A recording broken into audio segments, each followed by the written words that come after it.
Welcome back everyone. तो स्वागत है आप सबका दोस्तों आज के इस नए लेक्चर में यार, और जिसमें हम बात करने वाले हैं मैकेनिकल प्रॉपर्टीज ऑफ फ्लूइड्स। मतलब सर, मतलब क्या बात कर रहे हो? ये मैं बात कर रहा हूँ कि यार आज से स्टार्टिंग हो जाती है हमारे फ्लूइड्स से रिलेटेड टॉपिक्स की। ओके, तो जो यहाँ पे कंसेप्ट हम सीखने वाले हैं फ्लूइड्स से रिलेटेड ही रहने वाले हैं, क्योंकि सॉलिड की मैकेनिकल जो प्रॉपर्टीज थी उनकी स्टडी हम ऑलरेडी कर चुके हैं ना। यस, स्ट्रेस, स्ट्रेन एंड उससे रिलेटेड जितने भी कॉन्सेप्ट थे वो सारे हमारे कंप्लीट हो चुके हैं बॉस। मस्त तरीके से उनका यूज करके हमने न्यूमेरिकल प्रॉब्लम भी सॉल्व कर लिए हैं। तो बने रहने मेरे साथ, मस्त तरीके से आज के इस लेक्चर में सीखने वाले हैं, मैं सिखाने वाला हूं, आप सीखने वाले हैं बेहतरीन तरीके से सारे कंसेप्ट, और उनका यूज करेंगे, हम कुछ क्वेश्चंस भी सॉल्व करेंगे। बट आज के इस लेक्चर में जो बेसिक फंडामेंटल कंसेप्ट होता है ना, उसको हम बहुत ज्यादा फोकस करने वाले हैं, जिससे आगे की जर्नी आपकी बिल्कुल क्लियर हो जाती है जब आप फंडामेंटली स्ट्रांग होके जाते हैं। ओके, सो कैलकुलेशन करने में आपको इजी रहता है, कंसेप्ट की बेटर अंडरस्टैंडिंग करने में आपको इजी रहता है। तो भाई अपने दिमाग को उस तरीके से आपने यूज करना है कि आपको कंसेप्ट बहुत क्लियरली समझ में आ जाए, उनका यूज करके आप क्वेश्चन सॉल्व कर सके मस्त तरीके से। सो मजा आने वाला है आज के इस लेक्चर में। Okay, so let's begin. तो देखो यार, मैंने यहाँ पे लिख दिया है बढ़िया तरीके से, मस्त तरीके से, और फ्लूइड्स की हम बात कर रहे हैं। ओके सर, ये फ्लूइड्स है क्या भाई? हाँ बताऊंगा, टेंशन मत लो, रुको रुको जरा। तो उसने बोला mechanical properties of fluids. Okay, तो सबसे पहले तो जब आप मैकेनिकल प्रॉपर्टीज ऑफ फ्लूइड्स की बात कर रहे हो, यानी फ्लूइड मैकेनिक्स की हम यहाँ पे एक तरीके से स्टडी करने वाले हैं, तो इसको आप बोल सकते हो फ्लूइड मैकेनिक्स, आप ऐसे बोल सकते हो। तो जो मैकेनिकल प्रॉपर्टीज ऑफ फ्लूइड की हम बात करें उसमें फ्लूइड मैकेनिक्स है। तो सबसे पहले हम फ्लूइड की बात कर लें, ठीक है। वैसे तो उसको दो कैटेगरी में डिवाइड किया गया है बॉस।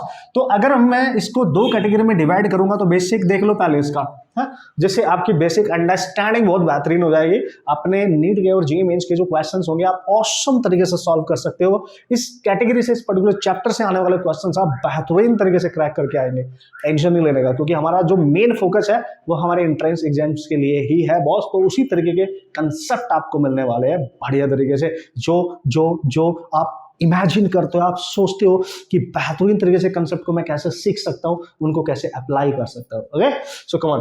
तो दो कैटेगरी में हम इसको डिवाइड कर रहे हैं, मतलब फ्लूइड की हम स्टडी करने वाले हैं। सो हम बात करेंगे when the fluid is at rest, मतलब फ्लूइड मैकेनिक्स को मैं दो कैटेगरी में कन्वर्ट कर रहा हूं। एक को हम बोलेंगे हाइड्रोस्टैटिक्स, ठीक है, हाइड्रोस्टैटिक की हम बात करेंगे, और एक हाइड्रोडायनेमिक्स की बात करेंगे, हाइड्रोडायनामिक्स। वैसे हाइड्रो वाटर के लिए यूज किया जाता है, ठीक है, तो इसलिए हमने उसके रिस्पेक्ट में ये नाम लिख दिए हैं बस, है ना, हाइड्रोडायनेमिक्स और हाइड्रोस्टैटिक्स की हम यहाँ बात कर रहे हैं। बट एक्चुअली में अगर देखा जाए, जो फ्लूइड है आपका, फ्लूइड में आप किस किस चीज को कंसिडर करते हैं? आप लिक्विड्स को कंसिडर करते हैं, यस सर, और दूसरा आप कंसिडर करते हो दोस्तों गैसेस को, ठीक है, तो गैसेस को भी। लेकिन नॉर्मली इस पूरे चैप्टर में हम कहीं ना कहीं लिक्विड्स की ही बात करते हैं, बट फ्लूइड्स किसको मानते हैं हम यहाँ पे? लिक्विड्स और गैसेस। क्लियर है ना? लिक्विड्स। अब सर इसकी एक पर्टिकुलर डेफिनेशन है, उसको हम क्या बोलेंगे, क्या नाम देंगे, किस तरीके से स्टार्ट करेंगे? तो जब फ्लूइड आपका रेस्ट पे होगा, है ना, स्टैटिक कंडीशन में होगा, ठीक है, जब रेस्ट पे होगा, यानी this is the study when fluid is at rest और रेस्ट पे रहेगा। यहां पे जो फ्लूइड है वो होगा इन मोशन।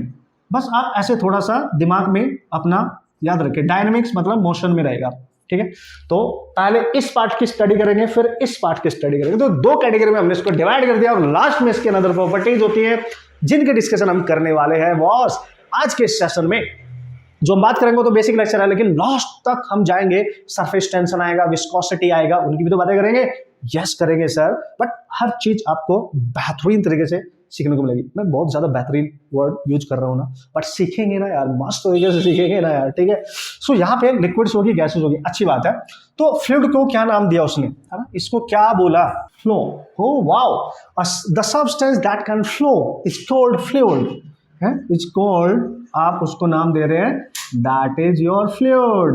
और जैसे मैंने आपको बोला, वो सब्सटेंस जो फ्लो कर सकता है, मतलब सर, मतलब मैं ये कह रहा हूं इसमें हमने गैस और लिक्विड्स को ही कंसीडर किया है, क्योंकि उनकी कोई डेफिनेट शेप नहीं होती है। जिस कंटेनर में आप डालोगे और उस कंटेनर की जो शेप होगी वही वो शेप ले लेते हैं, मतलब उनकी शेप जो होती है वो हम चेंज कर सकते हैं by applying the pressure. Okay, so ये इंपॉर्टेंट है यहाँ पे, ये ध्यान रखना। तो फ्लो का मतलब ये है यहाँ पे, ठीक है, विच कैन फ्लो, है ना, तो ये आप याद रखेंगे, this is called as fluid. तो सिंपल सी एक ओवरऑल सी एक डेफिनेशन हमने देख ली है जस्ट फ्लूइड मैकेनिक्स में हम क्या पढ़ने जा रहे हैं, फ्लूइड हम किसको बोलेंगे, फ्लूइड हम किसको कंसिडर करके चल रहे हैं, ये सारी चीजें हमने यहाँ पे थोड़ी सी बेसिक तौर पे देख ली है, इतना सफिशियंट है। अब जो मेन मुद्दे की बात है दोस्तों, हम कैटेगरी वाइज दो ब्रांच में हमने इसको कंसिडर कर लिया है, स्टैटिक जब होगा कंडीशन और जब डायनेमिक्स कंडीशन होगी, मतलब जब फ्लूइड जैसे पानी है, तालाब में जो पानी है ना, तालाबों में जो पानी होता है, कहीं पे बारिश का पानी गड्ढों में इकट्ठा हो जाता है ना, वो जो रुका हुआ पानी है, जो मूव नहीं कर रहा है, जो मोशन में नहीं है, वहां पे वो पानी या वो वाटर है ना, वो लिक्विड क्या प्रॉपर्टी वहां पे रिप्रेजेंट कर रहा होगा उस पर्टिकुलर सेंस में, वो मोशन एट, वो उसकी जो मोशन है वो तो है ही नहीं, मतलब वो फ्लूइड एट रेस्ट है। तालाबों में जो पानी होता है, एक तरीके से गड्ढों में जो पानी इकट्ठा हो रखा है सारा, बहुत सारा, ठीक है, उसको आप माने कि वो रेस्ट पे है। तो रेस्ट पे रह के वो क्या चीज है, उसके पास क्या खास क्वालिटी है जिसकी हम स्टडी करने जा रहे हैं, जो सबसे जरूरी है हमारे वास्ते, ठीक है। अब आप नदियों में पानी की बात करो, वो फ्लो करा जा रहा है, फ्लो कर रहा है, जैसे आपके घर में पानी की सप्लाई होती है, पाइप के थ्रू पानी आ रहा है, नहीं, तो ये फ्लूइड मैकेनिक्स की बात कर रहे हैं हम, लिक्विड की बात करेंगे, मोस्टली वाटर्स की बात करेंगे हम, ठीक है। तो पाइप के थ्रू जो पानी आपके घर में सप्लाई हो रहा है बॉस, तो अगर वो पानी चल के नहीं आएगा, वो मोशन में नहीं होगा, तो क्या आपके घर पहुंचेगा, आपको पानी मिलेगा ही नहीं, आप तरस जाओगे बूंद बूंद के लिए। ओके, तो वो पानी ऐसे मूव करके आ रहा है, तो वो मोशन है, तो तब उसकी स्टडी करेंगे। वहां पे वो जो पानी इन मोशन होता है, मतलब वाटर या फ्लूइड जो हम बात कर रहे हैं, गैसेस की हम बात कर सकते हैं, ठीक है, लेकिन हम यहाँ नॉर्मली लिक्विड्स की बात कर रहे हैं। तो लिक्विड जब मोशन में होता है तो क्या प्रॉपर्टी वहां पे खास बात उसके पास उस समय क्या होती है, जब मोशन में होता है, जब रेस्ट में है तब क्या होता है, जब मोशन में है तब क्या होता है बॉस, ठीक है, ये आपने ध्यान। और सुबह सुबह जब आप टैप ओपन करते हो, पानी नीचे गिरता है तो मोशन में है ना, तभी तो बाल्टी भरेगी बॉस, और बाल्टी में जब इकट्ठा हो जाता है वो रेस्ट पे आ जाता है। जब बाल्टी पूरी भर जाती है तो सारा पानी स्टिल हो गया, रेस्ट पे आ गया। तो जब वो रेस्ट पे बाल्टी भर चुकी है, समझ गए, अरे यार क्या बात कर रहे हो, देखो पानी की बोतल दो जरा, ये देखो पानी बॉटल में रेस्ट पे है बॉस, अब ये हिल रहा है थोड़ा थोड़ा, रेस्ट पे, अब ये रुका हुआ पानी है। तो ये क्या इसके पास खास प्रॉपर्टीज है जिनको हम स्टडी करेंगे, जो यहाँ पे एग्जर्ट करेगा, जो अप्लाई करेगा। लेकिन अगर ये पानी मोशन में है, ऐसे मूव करने लगे, अब इसकी क्या खास प्रॉपर्टी होंगी, तो ये सब ही सीखना है। मतलब after all you have to कि आपने स्टडी करनी है फ्लूइड की, अल्टीमेटली वो रेस्ट पे है और वो मोशन में भी हो सकता है, वो सारी बातें हम यहाँ पे करने वाले।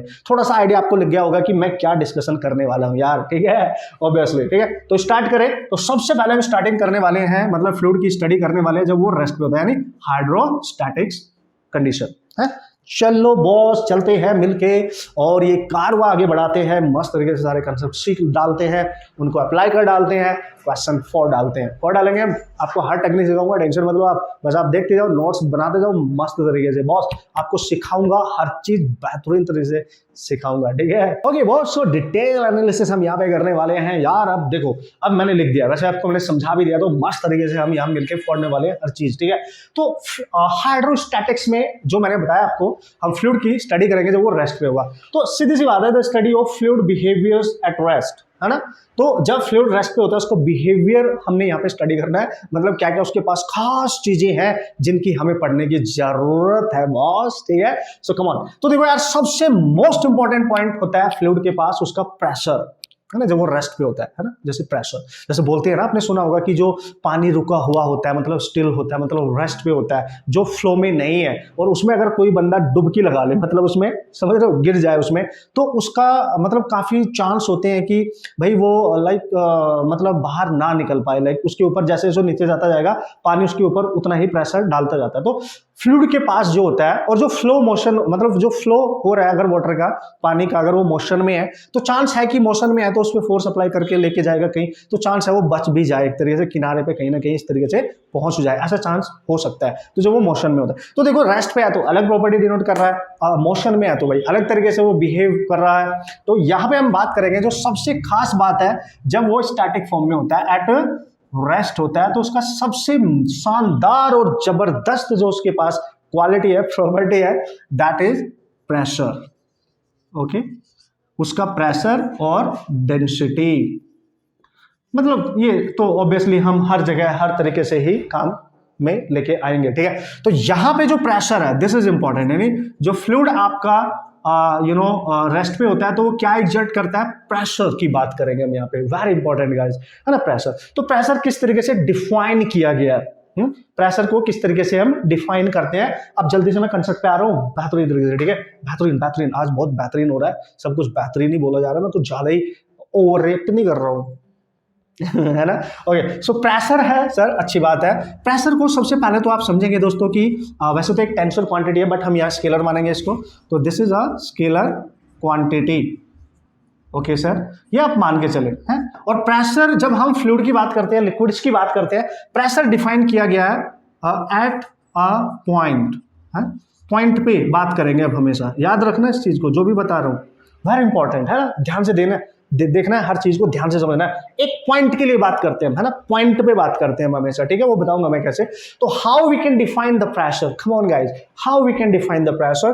तो उसने बोला कि pressure is defined as, pressure is something, जो फ्लूइड होता है ना हमारा, जब वो फोर्स अप्लाई करता है किसी सरफेस पे, एंड अगर वो फोर्स नॉर्मली एक्ट कर रहा है, परपेंडिकुलरली एक्ट कर रहा है उस सरफेस पे, 90 डिग्री पे एक्ट कर रहा है उस सरफेस पे, तो उस फोर्स को पर यूनिट एरिया पे अगर हम कैलकुलेट कर लें तो उसको प्रेशर का नाम दिया गया है, ठीक है। तो जो फोर्स यहां पे हम यूज करेंगे, ये नॉर्मल फोर्स लेंगे, है normal force exerted by fluid, समझना बात को, जो लिक्विड होगा आपका वो नॉर्मल फोर्स अगर अप्लाई कर रहा है, और अगर इस फोर्स को हम अप्लाई कर देंगे, नॉर्मल फोर्स आपने लेना है, तो pressure is defined as the force per unit area, and this force always normal, मतलब परपेंडिकुलर होगा, ये है ना, परपेंडिकुलर होगा, normal force exerted by fluid on surface, जिस भी सरफेस पे वो एक्ट कर रहा होगा, उस क्रॉस सेक्शनल सरफेस पे एक्ट कर रहा होगा, जो भी, या जो भी किसी भी तरीके का सरफेस वहां पे रहेगा, ठीक है।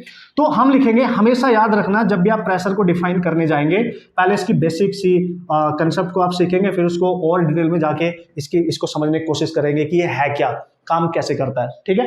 तो इसको छुपा लो, है इसको छुपा लो, ठीक है। जैसे मेरा मुक्का, ठीक है, और मैं यहाँ पे मारूं फटाक से ऐसे, तो यहाँ पे मैं जो फोर्स लगा रहा हूं ना इसके ऊपर, तो इस पे जो फोर्स लगा रहा हूं, और अगर वो फोर्स इस पर्टिकुलर रीजन पे, सरफेस पे, इसके एरिया पे, ये जो फोर्स यहाँ पे मैं लगा रहा हूं फटाक से, ठीक है, तो मेरा फोर्स इस एरिया के ऊपर जो लग रहा है, फोर्स ओवर एरिया, और अगर ये फोर्स 90 डिग्री पे लग रहा है, तो समझ जाना वो प्रेशर है जी, वो क्या आपका प्रेशर। तो मैं इसको प्रेशराइज कर रहा हूं, जैसे मेरा हेड है ना, हेड, ठीक है, और आप, मैं बैठा हूँ आराम से, ऐसे बैठा हूँ मैं ऐसे करके, और आप आया, आपने मेरे सर को ऐसे ऐसे किया और ऐसे दबा दिया नीचे को फटाक, तो आप ऊपर से क्या कर रहे हो, फोर्स लगा रहे हो मेरे सर के ऊपर, या में टकले पे, टकला तो नहीं है टकला तो नहीं है, तो आप यहाँ पे क्या कर रहे हैं, फोर्स अप्लाई कर रहे हैं इस तरीके से ऐसे, तो इसको प्रेस कर रहे हैं आप, बोलते हैं ना प्रेस करना, इसको प्रेस कर रहे हैं आप, फोर्स आप एक्ट करा रहे हो सरफेस पे परपेंडिकुलरली 90 डिग्री पे, और जितने एरिया को आप कवर कर रहे हो, उस फोर्स को जिस पॉइंट पे आप लगा रहे हो, उसका जो भी एरिया होगा उससे आप डिवाइड कर देंगे,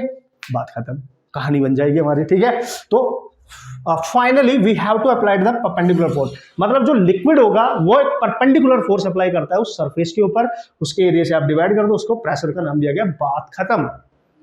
अभी आप इतना याद रखिए इसके बारे में, जो उसके मेन पॉइंट होगा सब बताऊंगा, टेंशन नहीं है, फिलहाल आप इस पे फोकस करें कि फोर्स मस्ट बी परपेंडिकुलर, ठीक है। और अब ये फोर्स है तो इसको हम लिखेंगे न्यूटन, ये एरिया है इसको लिखेंगे मीटर स्क्वायर, न्यूटन पर मीटर स्क्वायर इसकी यूनिट हो जाएगी, जिसको हम पास्कल भी कहते हैं, है जी, पास्कल भी तो कहते हैं, यस सर बिल्कुल है, बढ़िया है सर। और इसकी डायमेंशन वगैरह वो आप सब निकाल सकते हैं, कोई टेंशन नहीं है। फोर्स की डायमेंशन, एरिया की डायमेंशन, फोर्स की होती है MLT-2, एरिया की होती है L2, तो आप कैंसिल कर सकते हैं। तो अगर इसकी डायमेंशन की बात करें, वैसे तो ये डायमेंशन में मैंने सबको सिखा रखा है आपको, MLT-2/L2, ये कैंसिल, तो ये बन जाएगा ML-1T-2, ठीक है, नो प्रॉब्लम। तो ये छोटी लेकिन खोटी बात है। अब इससे रिलेटेड जो सबसे इंपॉर्टेंट पॉइंट है, जो प्रेशर से रिलेटेड आपको याद रखने चाहिए, उनकी मैं बात करता हूं, ठीक है, अभी बताऊंगा, ठीक है, अभी बताऊंगा, ठीक है, मजा आ जाएगा, टेंशन मत लो। तो ये जो परपेंडिकुलर फोर्स है, बेसिकली टेक्निकली इसको बोलते क्या है, ये भी सिखाने वाला हूं। ये जो परपेंडिकुलर फोर्स है, जो लिक्विड अप्लाई करता है किसी सरफेस पर परपेंडिकुलरली, इसको क्या बोलते हैं, ये भी समझना जरूरी है महाराज। यस सर, मजा आ जाएगा फिर तो, अरे बेसिक समझ लो, मजा आएगा, आपके दिमाग के तार खुल जाएंगे, आपके फंडामेंटल कंसेप्ट क्लियर हो जाएंगे, तो फिर आप फंसोगे ही नहीं क्वेश्चंस करने में। ओके बॉस, तो दो इंपॉर्टेंट पॉइंट है जो इससे रिलेटेड मैं आपको जल्दी से बता देता हूं, उनको समझा भी देता हूं ना, तो एक प्रेशर की बेटर अंडरस्टैंडिंग आपके दिमाग विच क्रिएट हो जाएगी बॉस, और उसका एप्लीकेशन आपको करना आ जाएगा मस्त तरीके से, आप यूज कर सकते हैं इसका कंसेप्ट। ओके, तो देखो अभी अभी मैंने क्या लिखा, पहले उसको देख लो आप ध्यान से मस्त तरीके से। वैसे 2 पॉइंट मैंने लिख दिया, आपने पढ़ लिए होंगे, अब समझाने वाला हूँ, टेंशन नहीं लेने का बॉस। अभी अभी हमने लिखा जो प्रेशर है उसको कैसे डिफाइन किया गया है, तो हमेशा याद रखना this is force per unit area. अगर आपने केवल बोला फोर्स पर यूनिट एरिया तो ये मत समझ लेना बहुत धुरंधर बन चुके हैं, नहीं बॉस, फोर्स नहीं, परपेंडिकुलर फोर्स। फोर्स का नेचर डिपेंड करेगा यहाँ पर। हम जो लिक्विड जो फोर्स अप्लाई करता है वो हमेशा परपेंडिकुलर इन नेचर होता है, अभी अभी मैंने बताया। और जो लिक्विड फोर्स अप्लाई करता है, आप ऐसे सोचो जैसे बचपन में नहीं करते थे, एक बकेट लो, उसमें पानी भर लो और ऊपर से कोई भी चीज, जैसे ये बोतल ही है ना, पानी में आप उसको ऊपर से ऐसे डिप करो तो छोड़ दो तो तुरंत ऊपर को आती है भाग के, है ना, करके देखना घर पे, ठीक है। तो एक बकेट लेंगे, पानी लेंगे उसमें, और कोई भी लेना, कोई भी चीज आप ले सकते हो, और उस पानी में उसको ऐसे ऊपर से प्रेस करना नीचे को, ठीक है, और छोड़ देना, तो ये तुरंत ऊपर को आएगी। तो पानी इसके ऊपर यहाँ पे इस बेस पे इस एरिया पे ऊपर को फोर्स लगाएगा, तुरंत ऊपर को जाएगी। तो पानी जो फोर्स लगा रहा है ना यहाँ पे, लिक्विड जो फोर्स लगा रहा है ये इस एरिया पे परपेंडिकुलर होता है, तो फोर्स ओवर परपेंडिकुलर, जो perpendicular force over this area, है ना, इसके ऊपर। तो ये प्रेशर है, ये हमेशा 90 डिग्री पे काम करता है। तो जो पानी इस पे ऊपर को फोर्स लगा रहा है, ये ऊपर को जाती है, इसको बोलते हैं पानी का धक्का, और इंग्लिश में बोल देते हैं इसको थ्रस्ट। क्या बोलते हैं? थ्रस्ट, है ना, विच is applied by the liquid on that particular surface. तो जो परपेंडिकुलर फोर्स होता है बाय लिक्विड, आप इसको कह सकते हो this is also called as thrust, इसको थ्रस्ट कहते हैं। तो प्रेशर को आप इस तरीके से लिख सकते हैं कि जो आपका थ्रस्ट है, जो लिक्विड ने दिया किसी भी सरफेस के ऊपर ओवर एरिया है, ऐसे लिखेंगे। तो थ्रस्ट का मतलब परपेंडिकुलर फोर्स होना चाहिए, है ना, that should be a perpendicular normal force to the surface which is applied by the liquid. समझ गए आप? Yes sir, okay boss. तो अब हम पॉइंट नंबर 1 को जल्दी से डिस्कस कर लेते हैं। That is a really important point, you have to remember, you know, ये बहुत जरूरी है, हमें इसको याद रखना है कि नहीं? Come on. So pressure at A point, देखो मैंने आपको बोला था जब भी हम प्रेशर की बात करेंगे, किसी पर्टिकुलर पॉइंट की बात करेंगे, कम ऑन मैन, जब भी प्रेशर की बात करेंगे हम किसी पर्टिकुलर पॉइंट की बात करेंगे, ठीक है। तो वो बोल रहे हैं pressure at A point is same उत्तरी इन ऑल डायरेक्शंस, है जी। किसी भी पर्टिकुलर पॉइंट पे जो प्रेशर होगा, है ना, लिक्विड की वजह से वो हर डायरेक्शन में सेम होगा, ठीक है। अगर मैं कहीं पर, जैसे ये आप इस तरीके से ले लो और इसमें आपने पानी भर रखा है, समझ गए बॉस। अब हमने कोई एक पॉइंट यहाँ पे डिसाइड कर दिया इस पॉइंट पे, तो हर डायरेक्शन में जो आप यहाँ पे प्रेशर लिक्विड अप्लाई करेगा, है ना, हर डायरेक्शन में सेम होगा, हर डायरेक्शन में, यानी P1, P2, P3, ये 2D में ले रहे हैं, हम अभी इसको बता नहीं सकते, तो P5, ये सब कुछ सेम है, हर डायरेक्शन में सेम होगा, ठीक है। आप समझना इसको बात को, हर डायरेक्शन में सेम है, और वो सेम डेप्थ पे होना चाहिए, लाइक है उसकी जो, वो बताऊंगा आगे चल के, आप उसको समझ जाएंगे। बट फिलहाल आप इस पॉइंट को याद रखेंगे, it is same in all direction. ऐसा नहीं है इस डायरेक्शन में अलग लगा देगा, इधर अलग इधर अलग, हर डायरेक्शन में सेम प्रेशर वो एग्जैक्ट उस पर्टिकुलर पॉइंट पे करने वाला है, ऐसे आप समझेंगे, ठीक है।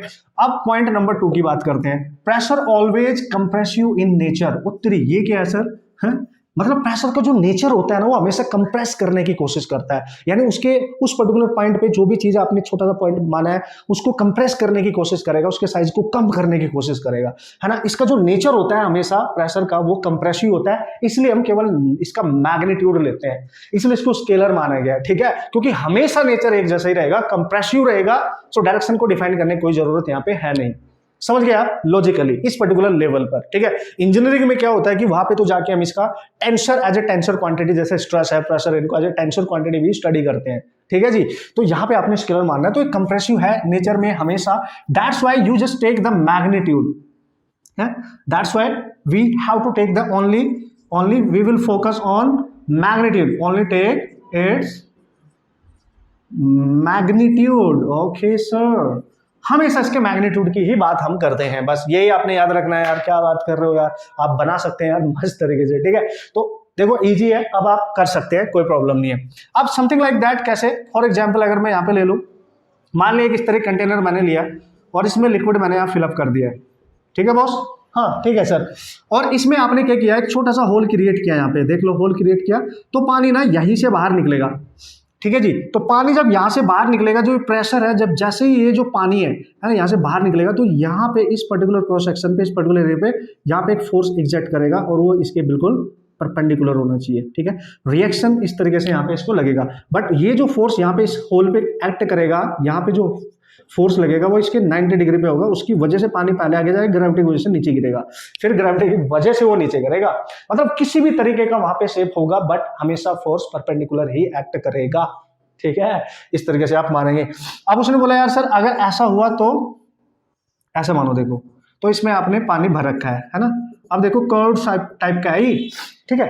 अगर आप यहाँ पे होल क्रिएट करोगे, देखो दोस्तों यहाँ पे ये वाला होल, तो जो पानी है वो यहाँ से निकलने की कोशिश करेगा, तो देखो बिल्कुल जो फोर्स अप्लाई होगा यहाँ पे एक तरीके से वो परपेंडिकुलर होगा इस पॉइंट के, 90 डिग्री पे है देखो बिल्कुल, और यहाँ से पानी सीधा नीचे गिरेगा, ग्रेविटी उसको नीचे लेके जा रहा होगा, पानी ऐसे नीचे जा रहा होगा, ठीक है।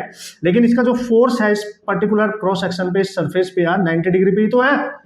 आप बोलोगे यार सर अगर मैं यहाँ पे होल क्रिएट कर दूं, चूंकि कर्व टाइप का सरफेस है, देखो कर्व टाइप का सरफेस है ना, तो यहाँ पे तो बिल्कुल ऐसा था सीधा, बिल्कुल ऐसे, ठीक है। तो अगर मैंने यहाँ पे क्रिएट किया तो बॉस मन की आंखों से देखो बॉस, और अब इसमें पानी ऐसे नीचे नहीं डायरेक्ट गिरेगा बॉस, क्योंकि लिक्विड इस पे हमेशा इसके इस तरीके से 90 डिग्री पे फोर्स अप्लाई करता है। तो यहाँ पे देखो टेंजेंट ड्रॉ करेंगे आप, इसके और इसके बीच में 90 डिग्री होना चाहिए रिएक्शन।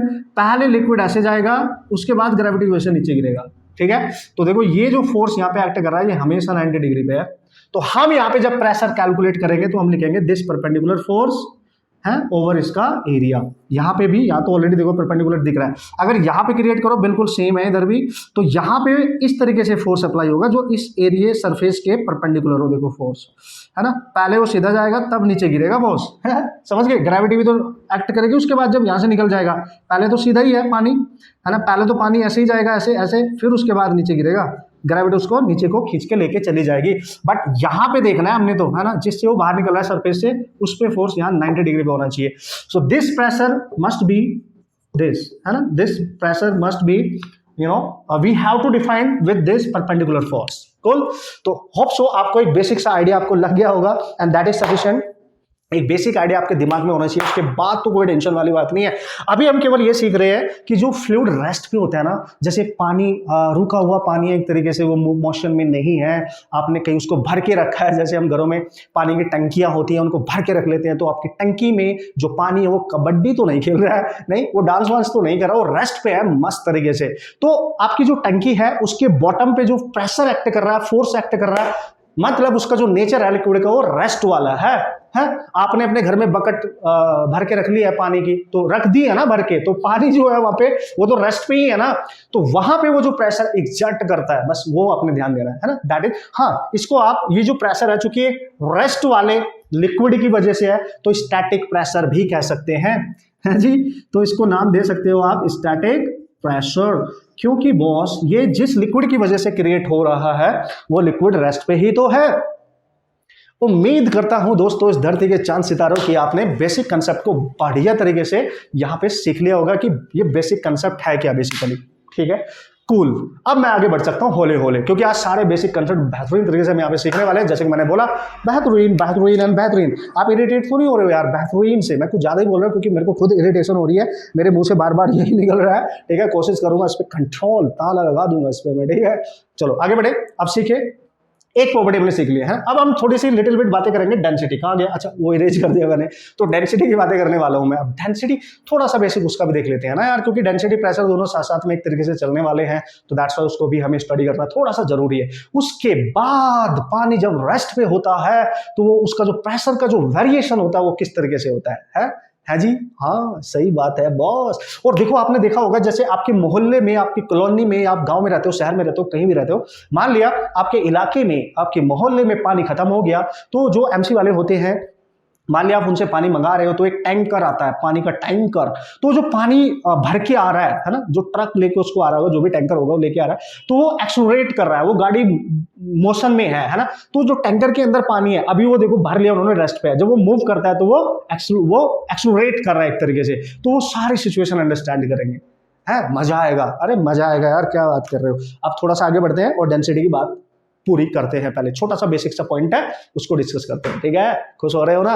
यस, रात हो चुकी है बॉस, धीरे धीरे मैं बाहर देख पा रहा हूँ जो हमारा बादल है, बादल तो थोड़े थोड़े हैं, और एक साइड थोड़ा सा व्हाइटिश सा है, एक साइड वही जो सन सेट पे होता है वो थोड़ा सा लाइक मिक्सअप कलर हो जाता है जो सनसेट पे, नहीं तो वैसा है। और उम्मीद थी आज शिमला शहर में स्नोफॉल होगा बट नहीं हुआ, नहीं हुआ, स्नोफॉल नहीं हुआ। धूप निकली थी, आज मस्त है, बट रात हो रही है धीरे धीरे, लगभग 6 बज चुके हैं लगभग। आपको देखो टाइम की जानकारी भी मैंने दे दी, ओके। मौसम की जानकारी भी मैंने दे दी शिमला शहर की, ओके। आपके वहां क्या है आप भी बता सकते हो, कैसा मौसम है बॉस, है ना। अच्छा सर अब पढ़ा भी लो, ओके पढ़ा लेता हूँ, ठीक है। ओके इसको जल्दी से बता देता हूँ, what is the concept of the density. और मैं यार लिक्विड की बात कर रहा हूँ बॉस, ठीक है बॉस। यानी हम बात करने वाले हैं डेंसिटी। डेंसिटी को हम डिनोट करेंगे सर रो से। किसके लिए बात करेंगे सर, फॉर लिक्विड्स, यस। ये क्या बना दिया मैंने, ये मैंने बनाया क्यूब, लिक्विड्स, ठीक है, लिक्विड्स। तो डेंसिटी ऑफ लिक्विड्स की यहाँ पे बात करने वाले, कैसे डिफाइन। उससे पहले एक छोटी सी बात मेरे को याद आई। देखो प्रेशर की जो यूनिट है न्यूटन पर मीटर स्क्वायर, स्टैंडर्ड जो ऐसा यूनिट है हम उसको पास्कल भी लिखेंगे। दोस्तों याद रखना हमेशा, जो हमारी जो सराउंडेड एयर है, मतलब जो हमारा एटमॉस्फेयर है, वो कितना प्रेशर एग्जर्ट कर रहा होगा। जैसे आपने बाल्टी में बकेट में पानी भर के रख दिया हो, तो ऊपर से वो ओपन है, तो उसके आसपास का रीजन जो है वो तो एयर है ना, ठीक है। तो उसके जो एयर, हमारी जो सराउंडेड एयर है, वो जो प्रेशर अप्लाई करती है उसको बोलते हैं एटमॉस्फेरिक प्रेशर। क्या बोलते हैं, एटमॉस्फेरिक प्रेशर मैन। तो एटमॉस्फेरिक जो प्रेशर होता है हम उसको लिखेंगे PA से, PATM, ऐसे लिख दो। तो या इसको डायरेक्ट ही PA लिख देंगे, आप समझ जाना, जहां PA लिखा मैंने या ATM लिखा वो एटमॉस्फेरिक, हमारी जो सराउंडेड एयर है ना, आसपास जो भी है यहाँ पे, ठीक है, उसका जो प्रेशर है। तो ये हम डायरेक्ट याद रखें, क्योंकि हमें इसको कैलकुलेट करने की जरूरत नहीं है। इस पर भी एक्सपेरिमेंट किए गए थे इसको कैलकुलेट करने के लिए, आपने नहीं करना, उन्होंने हमारी हेल्प कर दी, हमें तो यूज करना है डायरेक्ट, ठीक है। तो 1.013 इंटू 10⁵ न्यूटन पर मीटर स्क्वायर या पास्कल में आप इसको लिख सकते हैं। तो 1 एटमॉस्फेरिक जो प्रेशर होता है वो उसकी वैल्यू ये होगी, याद रखना। जब भी हमें एयर का जो प्रेशर है, हमारी जो सराउंडेड जो रीजन है, वो जो एटमॉस्फेरिक कंडीशन है, उसका जो प्रेशर है वो इतना होता है, सिंपल है, इसको याद रखना। तो भाई न्यूटन पर मीटर स्क्वायर लिखेंगे आप, पास्कल लिखेंगे, इस तरीके से आप बात कर सकते हो, ठीक है। और इसका जो मेजरमेंट किया गया बाय टेकिंग 76, ठीक है, इसको जब मेजर किया गया था by taking 76 centimetre of Hg, mercury का यूज किया गया था इसके मेजरमेंट के लिए। और उसकी कितनी हाइट आपने यूज करी, कहां तक उसको मरकरी का मेजरमेंट किया, 76 सेंटीमीटर तक है। इजी है, मतलब इसका यूज करके हमने कैलकुलेशन किया था, आप रख सकते हो। अगर कहीं पर लिखा है 76 सेंटीमीटर ऑफ Hg, तो उसका जो एटमॉस्फेरिक प्रेशर है वो इतनी वैल्यू दे देगा आपको न्यूटन पर मीटर स्क्वायर या पास्कल में, ठीक है। और एक और यूनिट आपने याद रखनी है इसकी, क्या, बार। दोस्तों जो 1 बार होता है ये भी इसकी प्रेशर की यूनिट है, और ये इक्विवेलेंट होता है इस वैल्यू के। तो हम डायरेक्ट इसको 10⁵ न्यूटन पर मीटर स्क्वायर लिख सकते हैं। तो ये भी आपने याद रखना है थोड़ा सा, मतलब ये थोड़ा सी यूनिट है इसकी, तो इस पे आपने अटेंशन देनी है, ध्यान देना है बॉस। अब हम बात करते हैं डेंसिटी फॉर लिक्विड्स। तो दोस्तों लिक्विड्स की जो डेंसिटी है ऑब्वियसली आप सबने बचपन से आप सुनते आए हो, जब हम लिक्विड की बात कर रहे हैं तो हम लिखेंगे mass of liquid which is contained in a volume. क्योंकि लिक्विड है उसको तो आपने किसी न किसी कंटेनर में रखना है, तो जो कंटेनर होगा उसका जो वॉल्यूम होगा वही वो एक तरीके से वही शेप वो बना लेता है अपनी।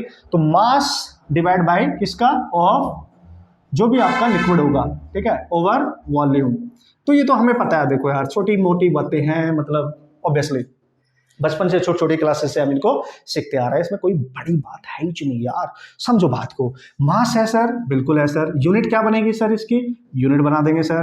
मास है सर केजी में, वॉल्यूम है सर मीटर क्यूब में, है जी, ये आप बना सकते हो है।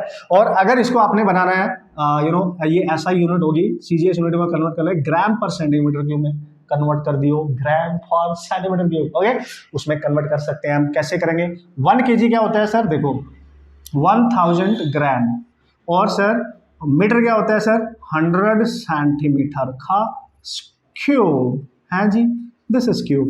तो 1000 ग्राम ओवर 100 की पावर 3 यानी 10⁻6 सेंटीमीटर क्यूब, ये कैंसिल 3, तो 10⁻³ ग्राम पर सेंटीमीटर क्यूब। ये होता है भाई आपकी यूनिट, डेंसिटी की यूनिट। बट ये कौन सी यूनिट है, सीजीएस यूनिट है। तो याद रखना अगर सीजीएस यूनिट लिखनी है तो 10⁻³ ग्राम पर सेंटीमीटर क्यूब है, समझ गए। बट अगर ऐसा यूनिट लिखनी है तो केजी पर मीटर क्यूब है, ओके मैन, यस। अब दोस्तों यस अच्छी बात है। अब कुछ स्टैंडर्ड डेंसिटीज को आपने याद रखना है। कभी कभी न्यूमेरिकल जब आते हैं तो न्यूमेरिकल में उनका यूज हो जाता है, वो गिवन नहीं होती है, तो हमें याद होनी चाहिए। स्टैंडर्ड लिक्विड में वाटर को बेस मान के हम काम करते हैं एक तरीके से, उसकी डेंसिटी फॉरएवर हमेशा आपको याद होनी चाहिए। तो जब भी वो बात करेगा डेंसिटी ऑफ वाटर की, है जी, वाटर की पानी, पानी आपका जीवन जिससे चल रहा है, ठीक है, उन सब की बातें करेंगे।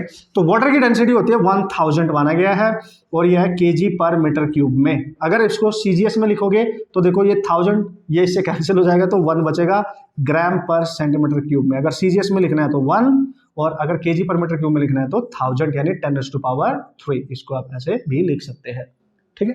तो ये हो गया वाटर के लिए। वाटर के लिए अगर कर दिया तो देखो भाई ये सबसे जरूरी है जीने के लिए पानी, और क्या है सबसे जरूरी सर जीने के लिए?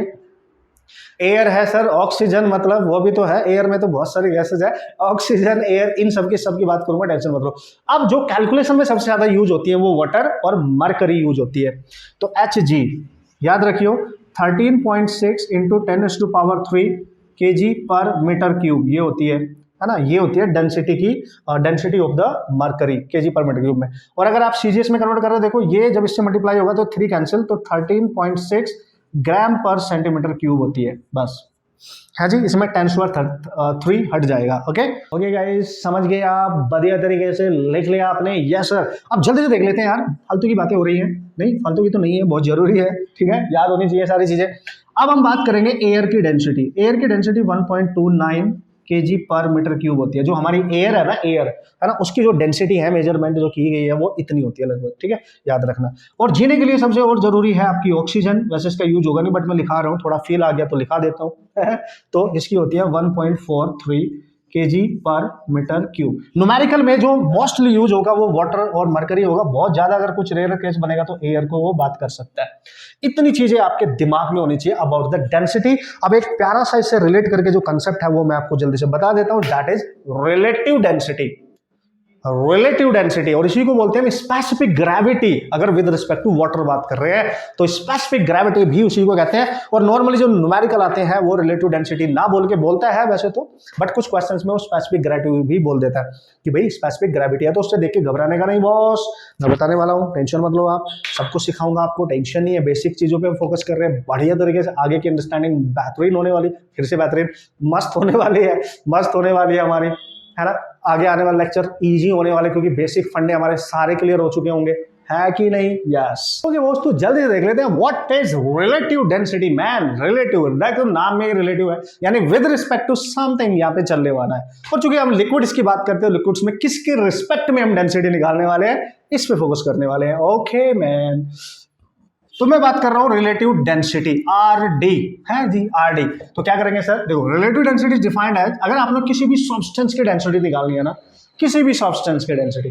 वो अगर आप with respect to water density निकाल रहे हो, देखो रिलेट हो गया ना तो हम लिखेंगे डेंसिटी, कैसे सर, डेंसिटी ऑफ एनी, है ना, सब्सटेंस। ओके सर, डिवाइड में क्या है सर, डेंसिटी ऑफ वाटर। और वाटर की जो डेंसिटी हम लेके चलते हैं 1000, ये ली जाती है एट 4 डिग्री सेल्सियस पे, है जी, जब टेम्परेचर इतना है उस पे ये मेजर की गई है, ठीक है। तो बट आप you just remember this formula, no problem at all. Okay, RD is equal to density of any substance, यानी RD को आप लिख सकते हो density of any substance over density of घपलू। घपलू मतलब वाटर, है जी। तो ये जो रिलेटिव डेंसिटी है इसका मतलब होता है किसी भी सब्सटेंस की अगर डेंसिटी आपने निकालनी है ना, वाटर के रिस्पेक्ट में, क्योंकि वाटर की नोन है 1000, तो आप रिलेटिव डेंसिटी जो भी होगी उसको ले, उस रेशियो को जो भी होगा और डेंसिटी ऑफ वाटर से मल्टीप्लाई कर दे, ठीक है कि नहीं। और रिलेटिव डेंसिटी जो होती है दोस्तों, इसी को नाम दिया जाता है दूसरा स्पेसिफिक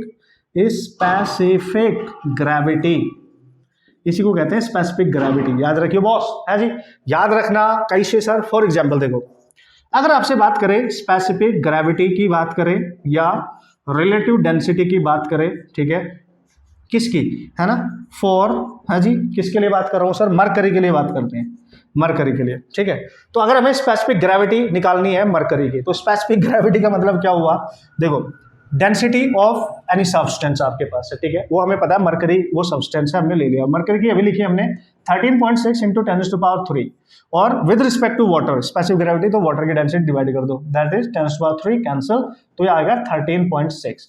तब आपने स्पेसिफिक ग्रेविटी बोलो या रिलेटिव डेंसिटी मरकरी की होती है 13.6 ओनली, है जी, समझ गए आप? यस। तो इस तरीके से आपने अंडरस्टैंडिंग बिल्ड करनी है और ये फॉर्मूले को बस याद रखना है। इससे ज्यादा इसमें कुछ भी करने की आपको मेरे भाई बिल्कुल भी जरूरत है ही नहीं मैन, बिल्कुल भी नहीं है। ठीक है, तो इतना सा आप सेंस याद रखें दोस्तों, मजा आ जाएगा, क्वेश्चन सॉल्व करने में मजा आ जाएगा। अब हम फाइनली जा सकते हैं, थोड़ी सी स्टडी हमने बेसिक तौर पे कर लिया, प्रेशर को हमने कहीं ना कहीं समझ लिया, डेंसिटी को समझ लिया है। अब ये जो प्रेशर है बेसिकली जो हमारा लिक्विड है जो रेस्ट पे है, तो जो हाइड्रोस्टैटिक प्रेशर है ना, लिक्विड एट रेस्ट पे जो प्रेशर एग्जर्ट करता है जब आप लिक्विड में अंदर जाते हैं डेप्थ में, तो वो कैसे हम यूज करते हैं, उसका कंसेप्ट क्या है उसको समझेंगे, क्योंकि उसी पे डिपेंडेंट न्यूमेरिकल आने उन्हीं का यूज होना है। अभी तक तो हम इसकी बेसिक जानकारी ले रहे थे। ओके मैन, तो चले आगे। देखो यार, मजा आएगा आपको पढ़ने में। अगर आप शिद्दत के साथ कुछ सीखना चाहते हैं तो उसकी अपनी फाउंडेशन बहुत अच्छे से स्ट्रॉन्ग करें आप, और बाकी मेरा काम है आपको मस्त तरीके से हर चीज सिखाना, आपको उस तरीके से कंसेप्ट को सिखाना जैसे आप चाहते हैं, और जो डायरेक्ट कॉम्पिटिटिव एग्जाम जिस पे फोकस करता है वो डिमांड करता है कि आपको ये आना चाहिए, और ये इसके अकॉर्डिंग आप क्वेश्चंस को इजीली क्रैक कर सकते हैं। ओके दोस्तों, फाइनली ये लेक्चर हम कंप्लीट करेंगे केवल बेसिक कंसेप्ट के तौर पे, जिससे आगे का लेक्चर आपका इजी हो जाए। इसमें हम न्यूमेरिकल भी सॉल्व करने वाले हैं, और जितने भी टाइप के वैरायटी के प्रेशर हो सकते हैं वो सब डिस्कस करने वाले हैं, जितने भी टाइप के उसके कंसेप्ट हो सकते हैं उस पर डिपेंडेंट न्यूमेरिकल भी सॉल्व करने वाले हैं, लेकिन इस लेक्चर में नहीं इस लेक्चर में नहीं, नेक्स्ट लेक्चर में। बट उस लेक्चर को एंजॉय आप कर सकते हो अगर ये लेक्चर आपका बिल्कुल क्लियर है बेसिक फंडामेंटल प्रेशर से रिगार्डिंग, तो कोई टेंशन नहीं आएगी बॉस, आपके रास्ते में मैं आने ही नहीं दूंगा। ठीक है, तो आज हम ये जस्ट इसको डिस्कस करने वाले हैं, और इसके जो नेक्स्ट इसके रिजल्ट होंगे उनका एप्लीकेशन आगे बात करेंगे फिर। ठीक है, तो यहां पे बात करें हाइड्रोस्टैटिक प्रेशर, मतलब सर जब फ्लूइड आपका जो लिक्विड है वो रेस्ट पे है तो उसका जो प्रेशर है उसको हम किस तरीके से डिनोट कर रहे हैं, किस तरीके से कैलकुलेट करेंगे, किस तरीके से अप्लाई करेंगे, वो सब बात करने वाले हैं। मतलब ultimately you can say variation of pressure with depth, और फ्लूइड के प्रेशर की आप बात कर रहे हो, लिक्विड के प्रेशर की ऑब्वियसली आप लिक्विड के प्रेशर की आप बात कर रहे हो विद डेप्थ है। कैसे सर? देखो देखो जैसे तालाब है, बहुत गहरा तालाब है, उसमें पानी भरा हुआ है, ऐसे समझो ना, बाल्टी में आपने पानी भर रखा है, आपकी टंकी है उसमें पानी भर रखा है, तो जहां पे भी पानी इकट्ठा हो रखा है बॉस, और जैसे डैम बनाए जाते हैं ना, डैम दीवार खड़ी करके पानी को रोका जाता है, तो पानी रोका गया है, रेस्ट पे है वो, जब तक डैम को खोला नहीं जाएगा वो मूव नहीं करेगा, रेस्ट पे है वो। तो जितना ज्यादा पानी आप इकट्ठा करोगे उसकी जो लेयर बनती जाएगी, एक पूरी हाइट उसकी बन जाएगी, और जैसे जैसे पानी में आप नीचे आते जाएंगे, जितना नीचे आएंगे आपके ऊपर उतना ज्यादा पानी होगा, वो उतना ज्यादा फोर्स आपके ऊपर एग्जर्ट करेगा, और जिस एरिया पे फोर्स अप्लाई करेगा जिस सरफेस पे उस पे प्रेशर क्रिएट हो जाएगा। ठीक है, समझ गया ना लॉजिक यार? ऑब्वियस है यार, देखो ऐसे ही समझो ना। ओके सर, आप देखो क्या करें, मैं जस्ट आपको बेटर अंडरस्टैंडिंग के लिए मैं क्या कर रहा हूँ, मैंने एक कंटेनर लिया और इसमें मैंने लिक्विड भर दिया है। हाँ सर बिल्कुल सही है बॉस, ये कंटेनर मैंने यहाँ से ले लिया बॉस, और दोस्तों मैंने यहाँ तक पानी इसमें भर रखा है। आप बहुत बेहतरीन, फिर से बेहतरीन बोला मैंने, नो, बहुत अच्छे तरीके से, ठीक है, कुछ ज्यादा ही मैं सेम वर्ड यूज कर लेता हूँ तो अजीब लगता है फिर यार, मेरे को खुद भी अजीब लगता है यार। हाँ, सो यहाँ पे मैंने इसमें पानी भर रखा है, और इसकी जो टोटल डेप्थ है ना बॉटम तक, वो h है, जहां तक पानी इसमें हमने भरा हुआ है। अब दोस्तों ये कंटेनर ऊपर से ओपन है, मतलब ओपन है तो एटमॉस्फेरिक कंडीशन है, मतलब उसका प्रेशर वहां पे काम करेगा। तो ये जो है यहां तक केवल पानी है, और ये जो अपर सरफेस है इसको बोलते हैं फ्री सरफेस ऑफ वाटर।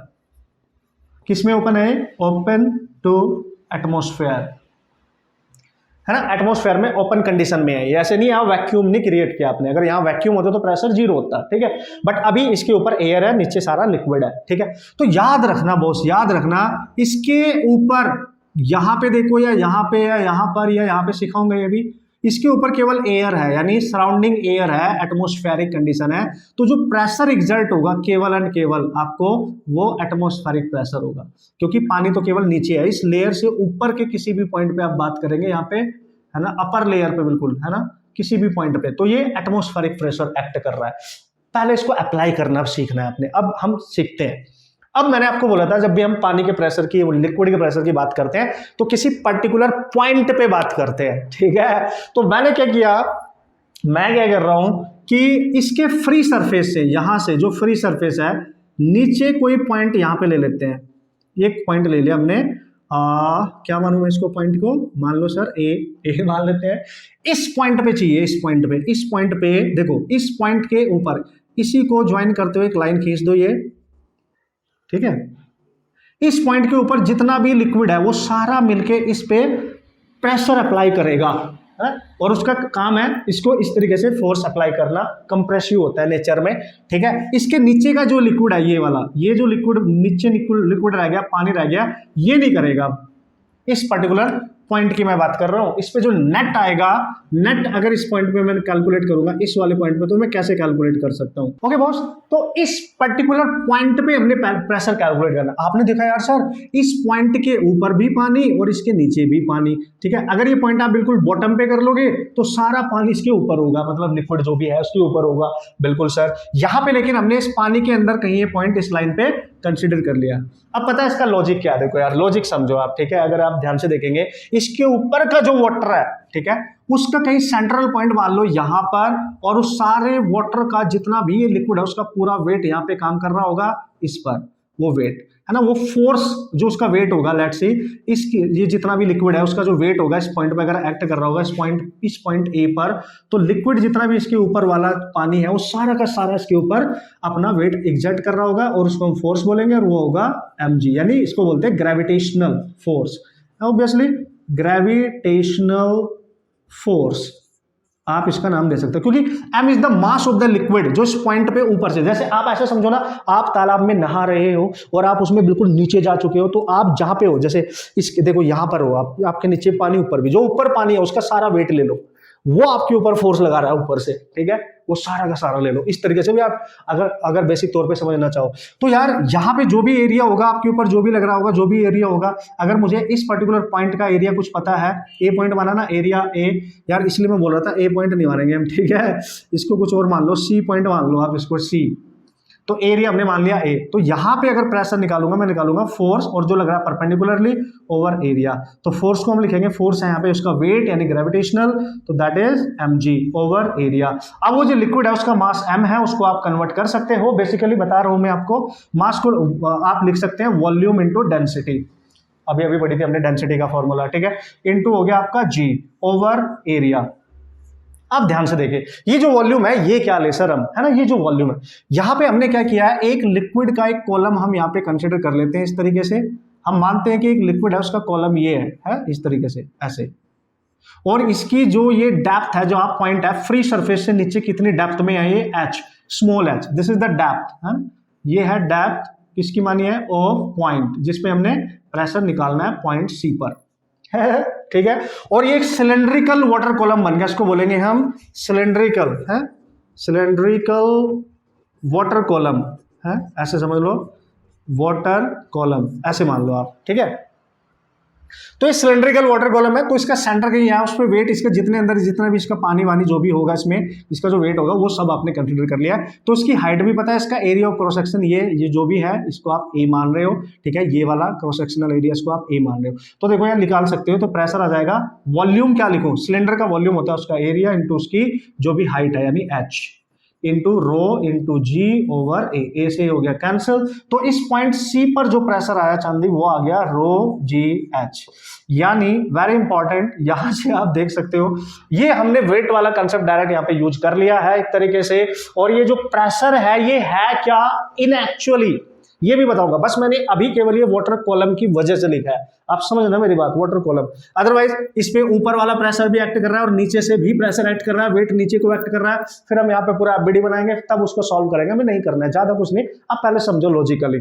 तो ये जो प्रेशर मैंने लिखा है बेसिकली इस पर्टिकुलर पॉइंट पर, इस पर्टिकुलर पॉइंट पर लिखा है मैंने, तो ये क्या लिखा है मैंने, ये जो चेंज होगा यहाँ पे, ठीक है, ये मैंने लिख दिया पी रो जी एच, ठीक है, rho is the density of that liquid and g is the gravitational acceleration, h is the depth, है ना, ये है उसकी डेप्थ, ठीक है, डेप्थ ऑफ पॉइंट जिस पे आप प्रेशर कैलकुलेट कर रहे होंगे बॉस। और ये प्रेशर है क्या उस पॉइंट पे बेसिकली, है, इसको आप समझो बात को, ये प्रेशर है क्या उस पर्टिकुलर पॉइंट पे जहां पे आप निकाल रहे हो, ये भी तो समझना पड़ेगा आपको। यस सर, अब इसको हमने लिख तो दिया रो जी एच, बट ये प्रेशर है क्या, अब ध्यान से समझना, ये जो लिक्विड कॉलम है इसके ऊपर भी तो प्रेशर है बॉस, इसके ऊपर एटमॉस्फेरिक प्रेशर भी तो एक्ट कर रहा है। तो यहाँ पे जो नेट प्रेशर एक्ट करेगा ना, इस पे अगर आप ध्यान से देखें, इसको मैं यहां समझाऊंगा आपको इस तरीके से, तो इस वाले एरिया पे ऊपर से एक्ट कर रहा है यू नो पी नॉट है इस पे, और नीचे से एक्ट कर रहा है लिक्विड का फोर्स जो इसके एरिया के सरफेस के एकदम परपेंडिकुलर होगा। तो यहाँ से जो फोर्स ऊपर से एक्ट कर रहा है लेट्स सी F1 और नीचे से लेट्स सी F2 और इस एरिया क्रॉस सेक्शन आपका सेम है और उसका जो वेट है वो डाउन है, डाउनवर्ड, ठीक है, ये वेट है आपका डाउनवर्ड। तो इस पॉइंट पे हमने निकालना है। तो देखो एक फोर्स ऊपर, एक फोर्स, ये वाला फोर्स F1 नीचे और वेट भी नीचे, तो आप लिख सकते हो F1 प्लस इसका wait is equal to F2, ऐसे लिख सकते हो कि नहीं है जी। तो ऐसे आप लिख सकते हैं, F1 ऊपर से नीचे को एक्ट कर रहा है तो उसका प्रेशर भी आएगा। तो आप लिखेंगे यहाँ से weight is equal to F2 minus F1, या फिर ऐसे लिख लो, आपकी मर्जी है। तो यहां पे लिखेंगे जो F1 है ये किसकी वजह से फोर्स आया, एटमॉस्फेरिक प्रेशर जो PA है, और किस एरिया पे है इस पे, आपको पता है फोर्स को हम क्या लिख सकते हैं, हमने अभी पढ़ा है फोर्स को लिख सकते हैं प्रेशर इनटू एरिया। तो अब यहां पे कैलकुलेट करके निकालेंगे, प्रेशर है वहां पे PA इनटू उसका एरिया A प्लस W को आप क्या लिख सकते हैं, इसका वेट, और वेट को हमने कन्वर्ट किया ये पूरा का पूरा, ठीक है, ये पूरा का पूरा आपके पास आ गया। कितना आया weight, volume into density into G, ठीक है। और F2 को क्या लिखेंगे, F2 इस वाले पे यहाँ C पॉइंट पे एक्ट कर रहा होगा इस तरीके से, ठीक है, नीचे से जो फोर्स लग रहा है लिक्विड के थ्रू, तो आप लिखेंगे वहां पे फोर्स F2 है, और फोर्स तो चलो हमने लिख ही दिया। तो फोर्स को जब हम कैलकुलेट करेंगे तो प्रेशर इनटू एरिया, तो प्रेशर मान लो P2 वहां पे, और इनटू हो जाएगा A तो सेम ही नहीं है। तो देखो यहाँ पे लिखेंगे PA into A plus volume का आप लिखोगे सिलेंड्रिकल का एरिया इंटू उसकी जो भी ये आपने मानी है उसकी depth H into rho into G equal to P2 into A। क्या बात कर रहे हो, तो A देखो कॉमन आके सब में से हो जाएगा कैंसल। तो यार दोस्तों यहाँ पे जो पॉइंट P2 प्रेशर आ रहा है, P2 इस पॉइंट पर C पर, वो देखो किसके इक्वल आ रहा है, PA प्लस रो GH, ये है एक्चुअली।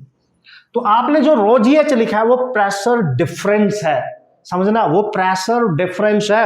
मतलब सर क्या कह रहे हो, मैं कह रहा हूं कि एक्चुअली में इस पॉइंट पर जो प्रेशर आएगा लिक्विड के फ्री सरफेस से नीचे कोई भी पॉइंट कहीं भी ले लो, यहाँ पे कहीं भी जो प्रेशर आता है वो उसकी जो कितनी डेप्थ पे है उसकी वजह से तो होता ही होता है, दिस इज द प्रेशर, है ना, वो तो हो गई। देखो रो GH इसमें आ रहा है, बल्कि उसके ऊपर जो एडिशनल प्रेशर लग रहा है एटमॉस्फेयर का वो भी होगा दिस प्लस दिस, इसलिए ये जो प्रेशर आएगा ये एटमॉस्फेरिक प्लस रो GH होता है, और इसको नाम दिया गया है एब्सोल्यूट प्रेशर, इसको नाम देते हैं हम एब्सोल्यूट प्रेशर। और दोस्तों ये जो प्रेशर होता है रो GH, अगर केवल आपने लिखा है रो GH तो इसको बोलते हैं हम गेज प्रेशर, है ना, इसको नाम दिया गया दोस्तों गेज प्रेशर, समझ गए आप। तो यहां पे जो आप प्रेशर कैलकुलेट करते हो वो जो एब्सोल्यूट प्रेशर होता है, और हमने यहां पे डायरेक्ट लिखा था P equal to rho GH, तो ये P इक्वल टू जो रो GH है, ये जो P है एक्चुअली प्रेशर डिफरेंस है जी। देखो यहां से जब आप इसको निकालोगे P2 माइनस PA तो ये आ जाएगा रो GH। तो ये था ये P जो हमने यहां लिखा था उस पॉइंट C पर, नेट जो हम पॉइंट C पे लिख रहे थे, प्रेशर का चेंज है ना, ध्यान रखना प्रेशर का चेंज है, ठीक है। अब इसका एप्लीकेशन कैसे करेंगे सर, बताऊंगा ना, ध्यान से समझो पहले क्या है दोनों में फर्क। तो गेज प्रेशर वो प्रेशर होता है जिसमें हम एटमॉस्फेरिक प्रेशर को कंसीडर नहीं करते, उसको गेज प्रेशर कहते हैं। अदरवाइज अगर एटमॉस्फेरिक प्रेशर को भी आप कंसीडर कर रहे हो और उसकी डेप्थ की वजह से जो प्रेशर है, पानी की वजह से, उसकी क्वांटिटी ऑफ वाटर की वजह से जो प्रेशर है, उन दोनों को आप ले रहे हो तो एब्सोल्यूट प्रेशर आपके पास निकल के आ जाता है, टोटल एक तरीके से आप कह सकते हो, ठीक है। तो ये है भाई इसका कंसेप्ट, और आप बिल्कुल क्लियरली देख सकते हो दोस्तों यहाँ पे ये जो प्रेशर है ये H के डायरेक्टली प्रोपोर्शनल है, ये डेंसिटी है उसकी, ये ग्रेविटेशनल एक्सेलरेशन है, और ये P is directly proportional to H है, यानी सेम डेप्थ पे कितने भी पॉइंट होंगे, सेम डेप्थ पे कितने भी पॉइंट होंगे, हर पॉइंट पे प्रेशर सेम होगा, ठीक है, हर पॉइंट पे प्रेशर सेम होगा। इसको अप्लाई करना हल्का सा सिखा देता हूं, होप सो आपने इसकी मैकेनिक्स को समझा होगा, किस तरीके से काम करेगा ये मैं आपको सिखाऊंगा। अब बस ध्यान से देखते जाए, कहानी में ट्विस्ट आएगा, टेंशन नहीं लेने का, ठीक है। तो ये सो यार देखो इसको समझना जरूरी था, इसको कैलकुलेट करना भी जरूरी था, वैसे तो मैं डायरेक्ट आपको बता सकता था, बट थोड़ा सा बेसिक अंडरस्टैंडिंग हो जाती है। अब how to apply this concept, ये सबसे इंपॉर्टेंट है, उससे भी इंपॉर्टेंट पार्ट ये है अब, ठीक है। अब हमें एक चीज तो क्लियर होगी कि प्रेशर को हम कैसे लिखेंगे। अगर हमारे से बात करेगा एब्सोल्यूट प्रेशर, है ना, ध्यान से समझिए भाई, कॉम्पिटिशन पॉइंट ऑफ व्यू से, तो आप इसको लिखेंगे एटमॉस्फेरिक प्लस रो GH, यानी डेप्थ की वजह से जो होगा। अगर आपसे पूछेगा गेज प्रेशर, ठीक है, तो ये प्रेशर होता है जिसको मेजर किया जाता है विदाउट एटमॉस्फेरिक प्रेशर, तो आप इसको लिखेंगे रो GH, ठीक है, यानी गेज प्रेशर को सिंपली आप लिख सकते हो, जो एब्सोल्यूट प्रेशर आता है ए बी माइनस ए लिख दो, इसको लिखेंगे रो जी एच। ठीक है, सिंपल है। अब आप लॉजिक समझ गए होंगे। Okay cool. अब देखो how to apply this, come on.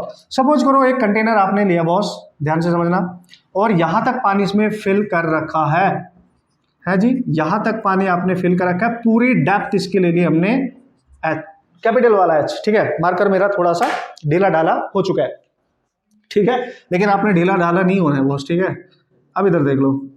Okay man. अब दोस्तों वो बोल रहे हैं तो फ्री सरफेस है। अब देखो मैंने क्या बोला था आपको, इसके फ्री सरफेस के हर पॉइंट पर प्रेशर होगा एटमॉस्फेरिक, क्योंकि उसके ऊपर आपकी एयर है, एटमॉस्फेरिक, तो ए लिख दिया मैंने। लेकिन अगर गलती से भी इसके नीचे कोई पॉइंट आपने यहां पे ले लिया, लेट्स सी ए पॉइंट, तो यहां पे जो प्रेशर होगा ना, तो ए पॉइंट है ना, इसको देखो ए पॉइंट यहां पे ले लो, या यहां पे ले लो बी पॉइंट, ठीक है, ये ले लिया आपने बी पॉइंट, या यहां पे ले लिया आपने सी पॉइंट, तो ये सारे पॉइंट देखो एक ही लाइन पे, इनको ज्वाइन करो। अगर ये सारे एक ही लाइन पे आते हैं तो फ्री सरफेस से देखने पर अगर इनकी डेप्थ सेम है, एच पे डिपेंड कर रहा है, क्योंकि लिक्विड की डेंसिटी जी वो तो सेम ही रहने वाला है, वो तो हमने सेम ही रखा है। तो देखो इन हर पॉइंट को देख लो आप, सी को, ए को, बी को, हर पॉइंट की ऊपर से डेप्थ सेम है। देखो यहां से यहां तक, यहां से यहां तक, अगर ये सेम है तो P at A, P at B, P at C same होगा। और वो कितना होगा, एक तो इसके ऊपर जितना लिक्विड है उसके कॉलम की डेप्थ की वजह से, और उसके ऊपर ये वाला प्रेशर भी है, तो एब्सोल्यूट प्रेशर निकालते हैं हम हमेशा, तो हम लिखेंगे PA तो होगा ही होगा, प्लस रो G, और इसको मान लो H1, दिस इज H1, इतना होगा जी।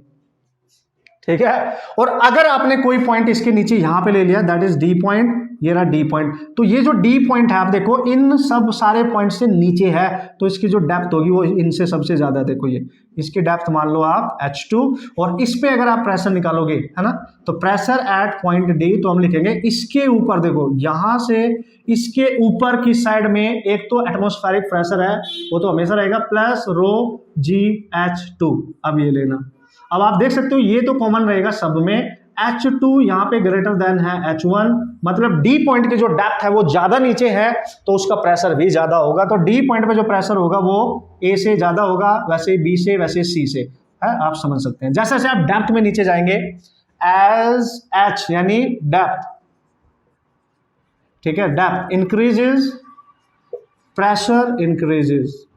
ठीक है यार, तो मैक्सिमम प्रेशर आपके पास कहां पे एक्ट करेगा, लिक्विड की वजह से, जब आप उसकी बॉटम पे जाके सो जाएंगे, खत्म है मामला पे। ठीक है, तो देखो मैक्सिमम डेप्थ जितनी ज्यादा होगी वो बॉटम पे होगी, तो यहां पे सबसे ज्यादा प्रेशर एक्ट कर रहा होगा। ठीक है, क्योंकि ये सबसे ज्यादा है H, तो यहां पे जो प्रेशर होगा डी ई पॉइंट मान लो आप इसका, तो ई पॉइंट पे जो प्रेशर आप लोगे, इसके ऊपर सारा पानी है उसका, उसके ऊपर ओपन टू एटमॉस्फेयर भी है, तो वो तो लेना ही लेना है, प्लस रो जी कैपिटल H, और कैपिटल H मतलब सबसे ज्यादा डेप्थ है ये, तो सबसे ज्यादा प्रेशर यहाँ पे होगा।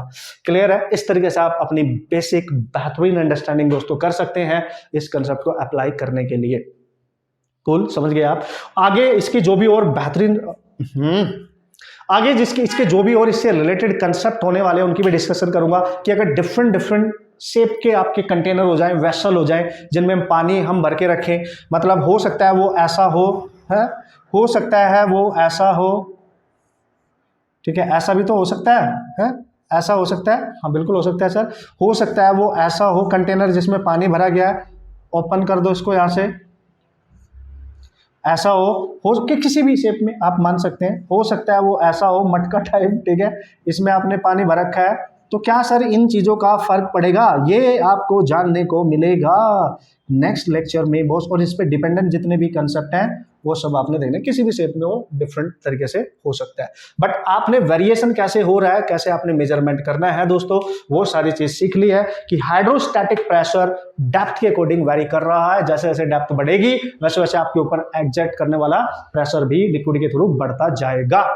अभी तक इतना हमने सीख लिया, फॉर्मूला क्या है ये भी सीख लिया, और जो हम प्रेशर की हमेशा कैलकुलेशन करेंगे वो हमेशा एब्सोल्यूट करेंगे, यानी अगर वो कंटेनर जिसमें पानी भरा गया है वो ओपन कंडीशन में है, मतलब उसके ऊपर एयर है, वो ओपन कंडीशन में है, तो एटमॉस्फेरिक प्रेशर हमेशा यूज होगा। जब तक ये ना बोला वैक्यूम है अगर, तो क्या करेंगे, बंद है वो कंप्लीटली अगर, तो क्या करेंगे, तब हम एटमॉस्फेरिक प्रेशर कंसीडर नहीं करेंगे, तब वैक्यूम के केस में तो वैसे भी जीरो हो जाता है। ठीक है, तो दोस्तों ये थी इसकी आज की कहानी। होप सो आपने इसको समझा होगा, एंजॉय किया होगा। ये कंसेप्ट को, प्रेशर का बेसिक कंसेप्ट इस लेक्चर से समझ में आ जाएगा एटलीस्ट। सेकंड लेक्चर में हम इसको आगे इसके जितने भी ऑसम टाइप के कंसेप्ट है ना, जिन पर डिपेंडेंट न्यूमेरिकल आते हैं, हाँ बेसिक कंसेप्ट हमने सीख लिया है, वो डिस्कस करेंगे बढ़िया तरीके से। ठीक है, तो एंजॉय करना यार इस लेक्चर को बढ़िया तरीके से। मिलेंगे नेक्स्ट लेक्चर में और एंजॉय करेंगे उसको भी न्यूमेरिकल प्रॉब्लम के साथ। और इसकी जो जितनी भी वैरायटी ऑफ जो कंसेप्ट होंगे, जैसे किसी कंटेनर में जब हम पानी को भर लेते हैं तो वर्टिकल वॉल पे कितना फोर्स लगाता है, बॉटम पे कितना फोर्स लगाता है, वो सब देखेंगे। एक्सेलरेटिंग जो फ्लूइड होता है उसकी वजह से प्रेशर किस तरीके से मेजरमेंट किया जाता है, वो सब चेक करने वाले हैं। Don't worry about that. Okay guys, and all the best.